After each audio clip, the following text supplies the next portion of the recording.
Hello, നമുക്ക് cinema കാണാൻ പോയാലോ? ഞാൻ രാത്രി 7:30 ഷോയ്ക്കാണേ പോകുന്നത്, വടകരയിലേക്കാണ് പോകുന്നത്. അപ്പോൾ വീട്ടിൽ നിന്ന് ഇറങ്ങുമ്പോൾ തന്നെ 7:25 7:30 ഷോയ്ക്ക് ഞങ്ങൾ സത്യസന്ധതയാണ്. അപ്പോൾ നേരെ വിട്ട് പിന്നെ എവിടെയും നിർത്തിയില്ല. പക്ഷെ ഞങ്ങൾ മാത്രമല്ല, ഹസ്ബൻഡിൻ്റെ ഫ്രണ്ട്സും ഉണ്ട്. ഒരാൾ സിംഗിൾ മൂട്ടിലൊക്കെ പോകുന്നുണ്ട്, വേറെ രണ്ടാൾക്കാർ വേറെ വണ്ടിയിൽ വരുന്നുണ്ട്. അങ്ങനെ ഞങ്ങൾ തിയേറ്ററിലെത്തി.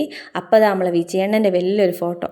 എന്താണല്ലോ പെട്ടെന്ന് കണ്ടപ്പോൾ വല്ലാത്തൊരു സന്തോഷം. ചെറിയൊരു വിജയ് ഫാനാണേ. അവിടെ ഫുൾ വിജയിൻ്റെ ഫോട്ടോ തന്നെ. അപ്പോൾ ഞാൻ ചോദിച്ചത് എന്താ, ഹസ്ബൻഡിനോട് ചോദിച്ചത് ഇവിടെ ഫുൾ വിജയിൻ്റെ ഫോട്ടോ ഒന്ന്. മൂപ്പർക്കും അറിയില്ല, പിന്നെ സാരല്ല പോട്ടെ, വിജയണ്ണനല്ലേ.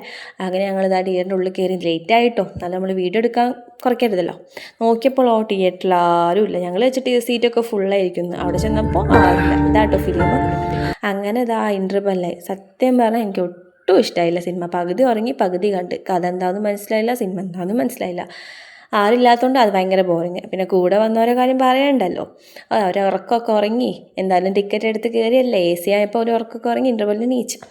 അങ്ങനെ എങ്ങനെയൊക്കെയോ കണ്ട് തീർത്ത് ഞങ്ങൾ രാത്രി ആയപ്പോൾ പിന്നെ വിചാരിച്ച് എന്തെങ്കിലും ചായ എന്തെങ്കിലും കുടിക്കാൻ വെച്ചാൽ നേരെ ഒരു ചായക്കടയിലേക്ക് വിട്ടു. അവിടെ ചെന്നപ്പോൾ ഓരോരുത്തർ ഓരോ ചായയൊക്കെ കുടിച്ച് നേരെ വീട്ടിലേക്ക്. സിനിമയ്ക്ക് വന്നാലും എന്തെങ്കിലുമൊക്കെ നടക്കണ്ടേ. അങ്ങനെ അവിടെ നിന്ന് ഇറങ്ങി നേരെ പിന്നെ വീട്ടിലേക്ക്. അപ്പോൾ ഗുഡ് നൈറ്റ്.